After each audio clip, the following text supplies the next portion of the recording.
Bienvenue à Hors-jeu édition spéciale Formule 1. Cette semaine, l'homme le plus rapide de la F1, Christian Tortora. Y a-t-il seulement qu'à Montréal qu'il y a de l'ambiance lors du Grand Prix?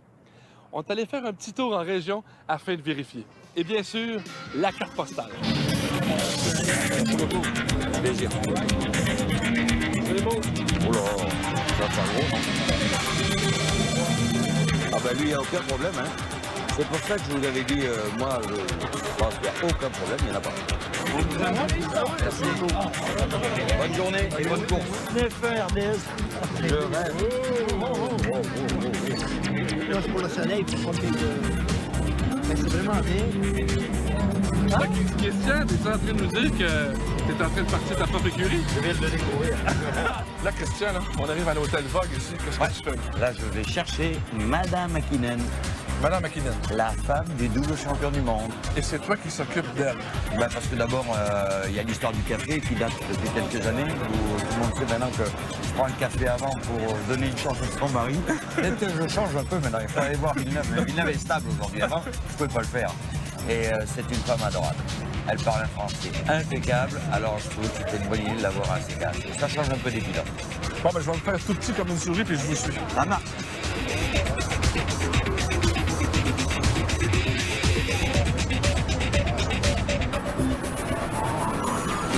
Est-ce qu'il y a des villes ou des grands prix où vous n'assistez pas, où vous n'y allez pas parce que vous dites à Mika, bah, ça me dit rien, moi, telle ou telle destination? Non, vous y allez, vous êtes là, vous êtes là? Tous les Grands Prix maintenant. Tous les grands prix, oui. Ouais. Ça n'a pas été. Est-ce que c'était le cas au début, dès le début?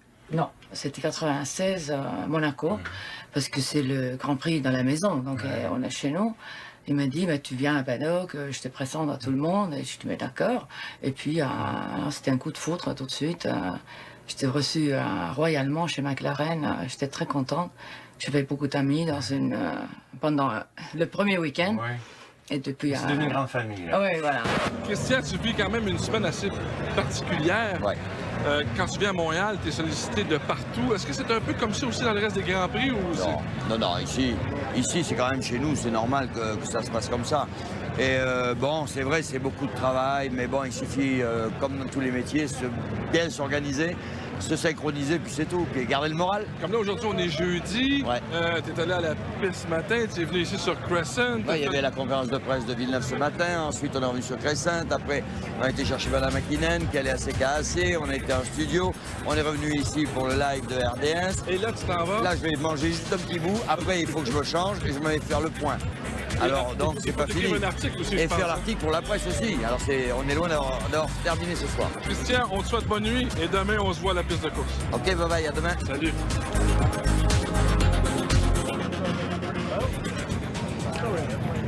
No access. You can't read that? You want to speak to Giselle? Ça, c'est ça, la F1. Voilà. You want to C'est talk ce que c'est devenu, là.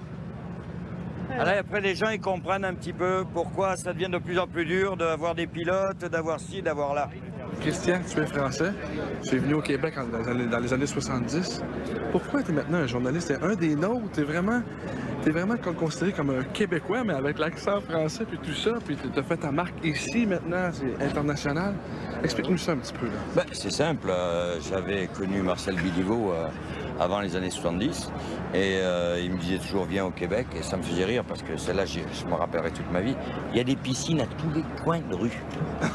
Hein? Et il y a plusieurs anecdotes. Donc finalement, à force de m'écrire, à force de me baratiner, c'était un bon vendeur, j'atterris à Dorval. Ben, la suite a été simple. La suite, c'est tout simplement, dans un premier temps, j'ai travaillé dans un garage. Je travaillais chez le garage spécial service, qui était rue Sainte-Catherine, vers Westmount. Et puis, ben, j'ai gravi vite les échelons. Ensuite, eh bien, j'étais professeur à éducation des adultes à Granby pendant quelques années. Le reste, eh ben, bon, fatalement, qui dit mécanique, qui dit aller s'amuser un peu les fins de semaine. On a commencé avec une mini Austin. Et puis, bon, on courait un peu partout au Mont-Tremblant. On était avec notre ami Jacques Bienvenu à l'époque. Et donc, un beau jour, on se retrouve encore au Mont-Tremblant avec Marcel, qui était notre fan club. Et qui nous supportait avec quelques copains pour avoir un peu plus d'argent, parce que la course, ça coûte beaucoup. Merci, bonjour. Et là, un beau jour, il devait faire un reportage de CKAC. Et ben là, malheureusement, il est obligé de rentrer à Montréal parce que sa femme était malade. Il dit, tu te démerdes. Et puis au fil des temps, ben, on a redemandé une deuxième fois, une troisième, une quatrième. Et après on a fait la Formule 1 Atlantique. Après on a fait un bout de Can-Am aussi, à l'époque où il a roulé pour Walter Wolf. Et puis là, Marcel, encore lui, a été voir les gens de là-bas. Parce que là, ça y était, Villeneuve allait en F1. Et là, on a mis un programme sur pied. Et depuis ce temps-là, ben, on n'a plus lâché la F1. J'avais de très bonnes relations avec Gilles Villeneuve. Est-ce qu'on peut dire qu'on avait de très bonnes relations? Moi, je dirais que c'était un personnage... Il est pas loin, le fils, hein? Oh oui. Oh oui, je veux dire que c'est... Il y a les mêmes gènes, hein? Ah oui? C'est pas des gars qui sont avec des grandes tables dans le dos. Tu vois, c'est pas ça. La famille Villeneuve, ils te regardent aller, ils t'étudient. Puis après, on te fait confiance. Et là, on te renvoie à l'ascenseur. Mais c'est jamais dans le grand spectaculaire, tu sais. Ouais. C'est toujours fait d'une manière très discrète. Et ça, c'était un exemple. On se retrouve à Zandvoort. Là, il y a la crevaison. Il fait son tour de fou, là où il dit changez-moi juste la roue alors qu'il n'y a plus de train arrière. Hein, on continue. Et là, il arrive vers moi parce que tous les Italiens se précipitent sur lui en disant mais Jacques, Gilles, t'as perdu le championnat. Il se dirige vers moi, il traverse tout le stand. Moi, je suis là derrière, j'attends. Hein. Il vient et il me dit parle-moi, dis-moi quelque chose, je veux plus leur parler parce que je sais que c'est une belle connerie.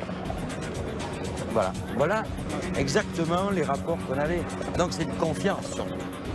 À l'époque, dans le temps de Gilles, tes collègues, les francophones, les Québécois qui suivaient la Formule 1, il y avait Guy Robillard qui Ouais. suivait. Oh oui, Richard Chartier. Richard Chartier. En ce moment, aujourd'hui, Liard et Jean Tremblay aussi. C'est un métier difficile, hein, où les pots de banane sont faciles à jeter un peu partout. Mais moi, je dois remercier Régent, car je me suis retrouvé dans une période, dans un conflit qui était le conflit Labatt-Molson, et j'ai failli payer très très cher à ce moment-là, la fidélité à l'un. Et résultat, lorsque vous voyez écrit dans le journal « Faut-il porter la bonne veste pour avoir le droit de travailler ?» ben, je pense que je ne suis pas prêt d'oublier ce qu'avait fait Régent. C'est ça la véritable amitié. Alors aujourd'hui, s'il est avec nous et que je l'aide un peu, c'est avec plaisir, je le renvoie à l'ascenseur. Je ne sais pas si à Montréal, on ose l'appeler la légende, mais partout sur les Grands Prix, on le connaît comme la légende de Torto. C'est un phénomène qui, en 22 ou 23 ans de Formule 1, il a fait le tour du monde. Il est allé en Angleterre à peu près 50 fois, allé en Afrique du Sud, allé en Australie. Il n'a jamais appris à dire yes et no. C'est un phénomène parce que c'est grâce à Torto si la francophonie a découvert que Jock Clear parlait français, que Frank Williams parlait français, que Damon Hill parlait français, que Ruben Barrichello parlait français. Parce que Torto force le reste de l'humanité à parler français. C'est mon frère, hein? Je veux dire, celui qui fait du mal à Torto, c'est sûr qu'il va avoir des problèmes. Et je pense que si quelqu'un essaie de me faire du mal et que Torto le sait, il va avoir des problèmes aussi. Qui c'est qui faisait Villeneuve là pour RDS, tu sais pas toi? Parce que nous on a Villeneuve, parce qu'on a eu live, mais on n'a pas l'image de Jacques. Ben non. Parce qu'on était derrière. Ben oui. Et il faut aller voir là, que quelqu'un arrange ça là. Ben le cadre que tu peux passer, là, Ouais. ben il va être installé ce soir. Bon, demande à Lucien. Attends. Ah ben il est là, le gars d'RDS là. Il y a quelqu'un qui était pas prêt Ça là? va pas être employé avec Non. toi, non? Comment non? Moi, j'étais affecté à... Qui fait Jacques alors? Michael Whelan devrait l'avoir ramassé. On pensait que c'était toi qui allais le faire. Ben nous on l'a fait, mais on l'a fait à l'intérieur du garage, C'est ça. en descendant de la voiture, donc on a le son mais on n'a pas l'image. Es-tu sérieux? Ben comment tu peux avoir l'image? On n'a rien dedans. OK. On va s'arranger. Michael, as-tu fait Jack en français? Oui. Ah. C'est ça que je te demandais? Non, parce que moi je l'ai fait Oui. live, mais on n'avait pas la caméra dedans. Ah, OK. C'est ça que j'ai pas compris. Tu l'as fait toi? Oui, je l'ai fait. Bravo. Non. Excellent. Donc, Excellent. donc t'es heureux. Oui, maintenant c'est cassé, mais après c'est correct. Je pense que ça fait donc 23 ans que je connais ces gens-là, qu'on a été toujours correct, qu'on n'a pas fait de cochonnerie avec qui que ce soit. Et donc on a la confiance de ce team manager. C'est pour ça, et des mécanos. Et c'est pour ça qu'on peut vraiment maintenant en donner plus que le voisin. Parce que c'est devenu une amitié entre tout le monde. Parce que c'est vrai de dire que c'est un milieu très fermé. Hein. Attention, tu peux rentrer là, comme ça, tu as l'impression que « Ah ben je connais un tel. Oh, oh. Entre connaître un tel, lui dire bonjour, et puis qu'il te fasse des confidences, il y a tout un monde. Hein. Faut d'abord que tu fasses tes preuves, hein, c'est sûr. Est-ce que tu sens que lorsque tu arrives à Montréal, c'est toi qui as le plus de connaissances, presque dans les journalistes qui arrivent ici? Est-ce que tu sens que tout le monde essaie d'avoir l'information que tu as? Bah oui, mais ça c'est normal. C'est normal. Et je pense que tu avoueras, pour l'avoir vu, que je collabore avec tout le monde. Hein. Et je trouve ça tellement important parce que dans le fond, qu'est-ce qu'on cherche? Moi, je ne cherche pas à vendre du Christian Tortora. Moi, ça fait 23 ans que j'essaye de vendre de la course automobile, du moins de la F1. Hein? C'est ça que je veux vendre. Au début, tout le monde disait « Ah ouais, mais c'est parce qu'il y a Villeneuve, il y a Villeneuve ». C'est pas ça le plus important. Le plus important aujourd'hui, c'est de voir que la majorité du public, si Villeneuve n'est pas là, il continue à aimer la F1. Et on parle des Schumacher, on parle des Coulthard. On a vendu de la F1 et non pas uniquement un bonhomme.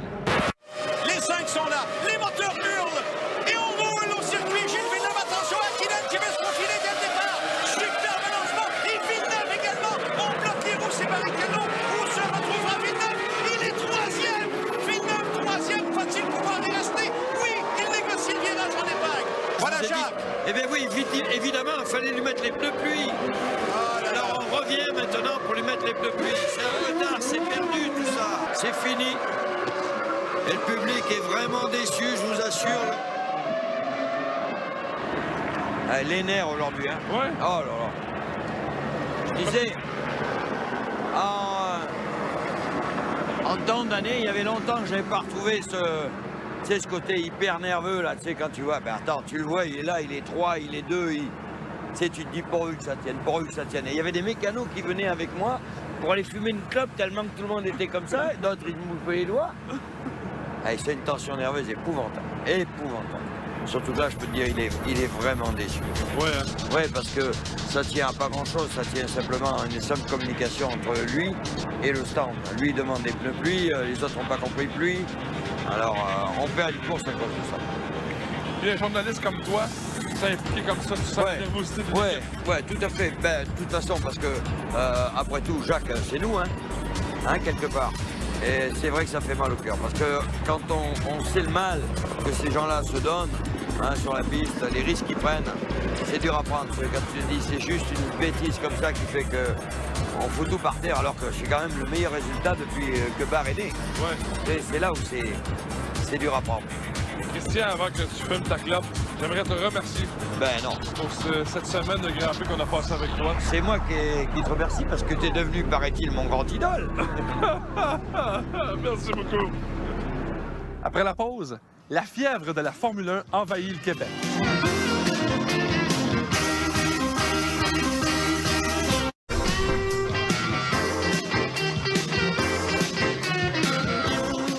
Quoi de mieux qu'un terrain de camping afin de vérifier jusqu'où la fièvre de la Formule 1 s'est rendue? L'équipe de hors-jeu est allée à Rouville durant le week-end du Grand Prix.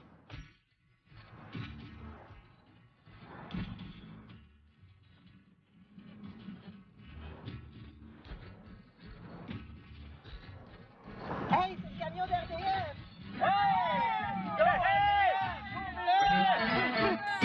Hey, il y a même l'ambiance pour le Grand Prix ici! Salut bien! Bon week-end de Grand Prix!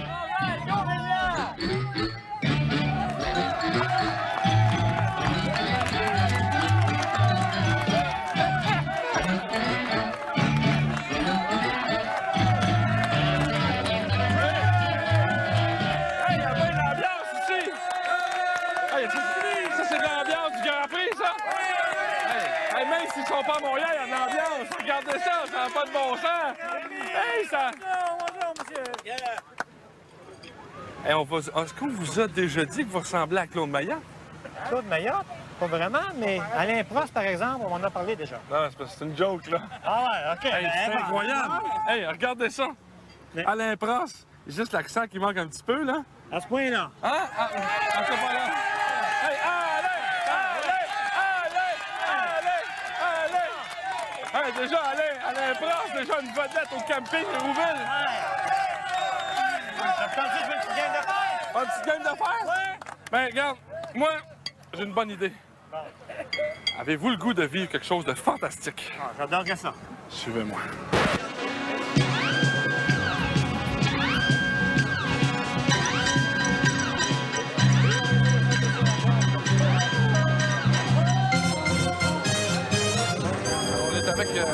On est avec Alain Prost. Est-il possible de faire un peu plus de sécurité pour que les gens... Montréal, que pensez-vous de Montréal? Très content d'être ici. Vous avez couru souvent ici. Oui, c'est une très belle ville. Toujours un plaisir de revenir. Merci beaucoup. Can I get a picture with you, please? Yes. Right over here. Okay. Take it on there. Alors, c'est Alain Brosse, en direct de la rue Crescent, à Montréal. I saw them on a Star Wars place this out. I got the umbrella here. Et vous avez toujours gardé votre accent de la France, toujours agréable, toujours le fun. Mais quand je viens à Montréal, j'essaie de prendre l'accent des Québécois. On a fait 10 heures de route pour te rencontrer, puis je suis contente, c'est la première fois. Bon, tant mieux. Je suis heureuse. Parfait. C'est pour rendre les gens heureux. Merci. Merci beaucoup.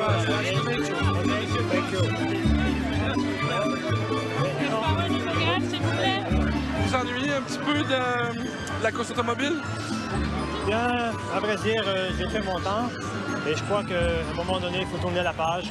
Alors, non, pour dire vraiment, là, je suis très occupé avec ce que je fais présentement. Ouais. J'étais en face de ton écurie en fin de semaine, puis bonne chance. Merci.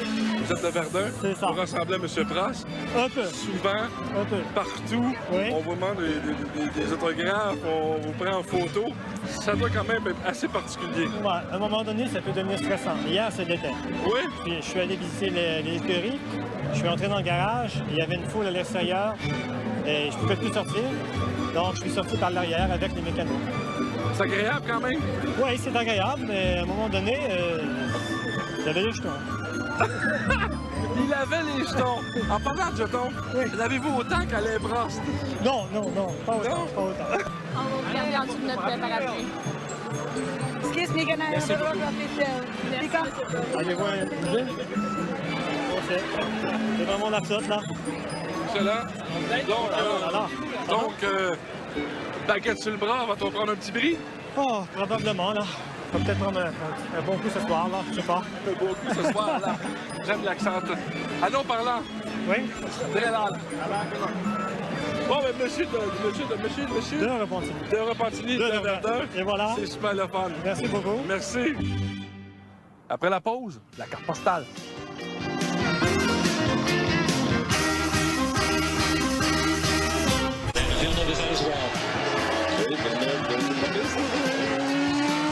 Il se passe bien des choses lors d'un week-end de Formule 1. Tellement que... Mais j'ai pas pu résister, puis je vous ai fait une carte postale.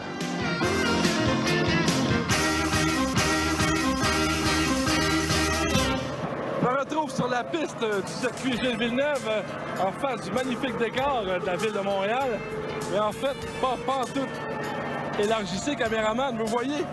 Ici, on a placé une photo derrière pour faciliter les entrevues avec les coureurs de Formule 1 lorsqu'ils sortent des puits pour aller à leur motorhome. Quand même, incroyable. Lors du Grand Prix, hors-jeu a passé le week-end dans les puits. Il y a quelques années, les équipes portaient moins attention à l'esthétique dans les puits. Aujourd'hui, c'est beaucoup plus beau. On décore mieux le derrière des garages.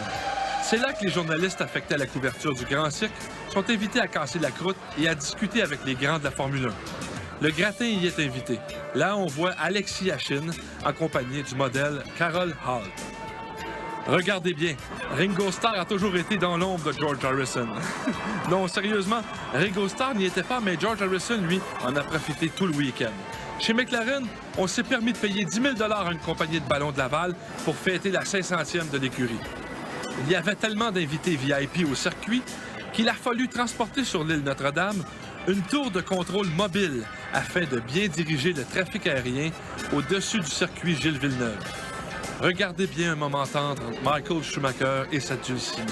Pour Schum, la discrétion de sa vie amoureuse passe deuxième. Il vit très bien avec la pression d'être le meilleur coureur au monde. Il ne se cache pas, se livre facilement des signatures d'autographes, se montre devant les photographes et caméramans. Pourquoi se cacher continuellement et faire la vie dure aux caméramans? Schumacher, lui, ne s'énerve pas avec ça. Il a l'air de savourer chaque moment. En passant, il embrasse tante Pierrette, tante Lorraine et continue son chemin bien calmement. Faut dire que lorsque tu as à ta disposition une voiture extrêmement performante, la vie au circuit est toujours plus facile.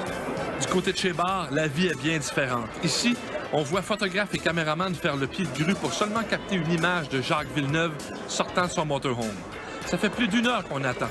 Les caméramans doivent être prêts à peser sur le bouton parce qu'ils savent bien que ça va se passer très vite. Le lendemain, il a même fallu aux gens des médias d'attendre plus d'1 heure sous la pluie pour parler à Jacques. Là, ils viennent de parler à Jules. probablement pas avant 15-20 minutes qu'il va nous parler. Il est parti à FIA. Ben là, il est dans la roulade ici, là. Il est pas en FIA.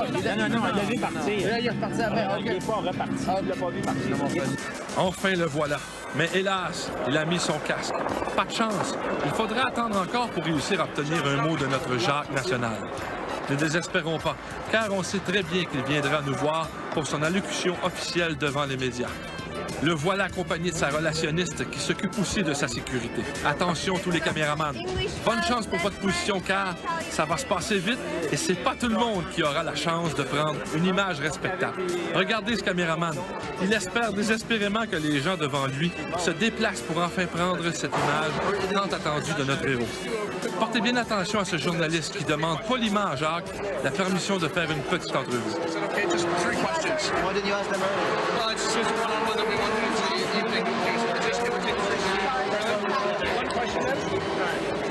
Sorry, Jacques. I'm sorry.